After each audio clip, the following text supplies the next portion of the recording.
Hello guys, তোমরা অনেকেই হয়তো শুনেছো, আবার অনেকে হয়তো এখনো অব্দি জানো না। বাজাজ কোম্পানি একটা নতুন বাইক নিয়ে মার্কেটে এসেছে, যেটার নাম রেখেছে বাজাজ ফ্রিডম 125। 125 সিসির গাড়ি, যেটা দুনিয়ার ফার্স্ট সিএনজি বাইক বললেও ভুল হবে না। সেটারই ডিটেলস তোমাদের জন্য আজকে নিয়ে এসেছি আমি।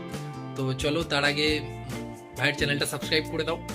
তো চলো শুরু করা যাক ভিডিও। তো সবার প্রথমে গাড়িটার লুকস নিয়ে কথা বলবো। দেখো, গাড়িটার লুকস যে আগের হন্ডা যে নাভি গাড়িটা আছে ওই গাড়িটার মতো কিছুটা লুকস লাগছে।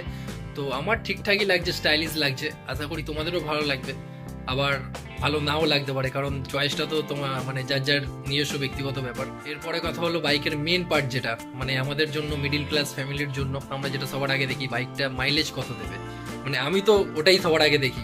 তো এখানে কোম্পানি এই গাড়িটাতে দুটো ট্যাঙ্ক দিয়েছে, 2 লিটার করে দুটো ট্যাঙ্ক। একটা নর্মালি ফিউয়েল ট্যাঙ্ক, আর একটা ট্যাঙ্ক দিয়েছে সিএনজি ট্যাঙ্ক, যেটা সিটের নিচে ফিট করেছে। কোম্পানি যেটা বলছে, 2 লিটার সিএনজিতে গাড়িটা চলবে 215 কিলোমিটার।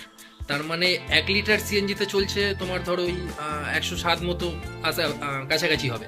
তো এবার যদি 2 লিটার ফিউয়েল 2 লিটার সিএনজি একসঙ্গে কম্বাইন করে চালাও, তাহলে গাড়িটা 330 কিলোমিটার চলবে।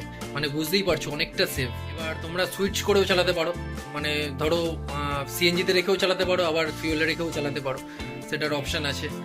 তো এবার কথা বলবো সিটটার ব্যাপারে। গাড়িটার সিটটা ফ্ল্যাট টাইপের করেছে, মানে অনেকটা বড় স্পেস।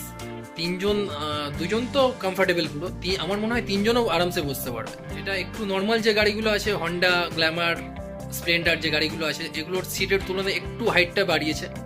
তোমার যদি 5'5", 5'6" যদি হাইট হয়, তো তোমার জন্য পারফেক্ট, কোনো প্রবলেম হবে না। গাড়িটা আমাদের এখানে এখনো অব্দি অ্যাভেলেবেল হয়নি। মহারাষ্ট্র, গুজরাট এইসব জায়গায় অ্যাভেলেবেল হয়ে গেছে, আমাদের এখানেও মনে হয় 1 মান্থের মধ্যে অ্যাভেলেবেল হয়ে যাবে। এবার গাড়ির মেন জিনিস যেটা যেটা নিয়ে সবাই ভয় পাচ্ছে, মানে একদম সিটের নিচেই সিএনজি ট্যাঙ্কটা।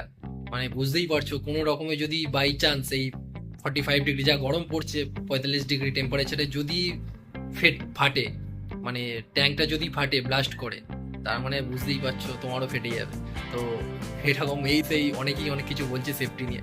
তো আমি এরকম একটা ভয় পাওয়ার কিছু নেই, মানে ভয় পাওয়ার মতো কিছু নেই।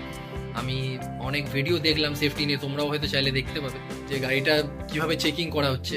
বড় বড় ট্র্যাক ওই সিএনজি ট্যাঙ্কটার ওপর দিয়ে পাস করানো হচ্ছে, দেখা মানে দেখছে যে ব্লাস্ট করছে কিনা, এইভাবে অনেক রকম সেফটি কোম্পানি মানে দেখাচ্ছে। ঠিক আছে, তো অবভিয়াসলি কোম্পানি একটা বাইক লঞ্চ করেছে, তো সবকিছু দেখে মানে ভেবে চিন্তেই কোম্পানি লঞ্চ করেছে না। কোম্পানি তো ওটা লঞ্চ করেছে সেলের জন্য। এবার সেফটি নিয়ে যদি প্রবলেম হয় কাস্টমারের, তো সেল অবভিয়াসলি হবে না। এবার তাহলে কোম্পানির লস হবে, আর কোম্পানির লস হবে এরকম মানে এরকম কাজ কোম্পানি কখনো করবে না। গুডউইল নষ্ট হবে না, বাজাজ এত বড় একটা কোম্পানি, নাম আছে। তো এতটাই ছিল ডিটেলস, অলমোস্ট তোমাদেরকে সবকিছু বলেই দিয়েছি। বাকি কিছু যদি বলতে ভুলে থাকি, তো তোমরা কমেন্টে জিজ্ঞাসা করতে পারো, আমি চেষ্টা করবো কমেন্টে অ্যান্সার দেওয়ার। ভিডিওটা ভালো লাগলে লাইক করো, কমেন্ট করো, চ্যানেলটিকে সাবস্ক্রাইব করো, আর দেখা হচ্ছে নেক্সট ভিডিওতে। ততদিন সঙ্গে থাকো।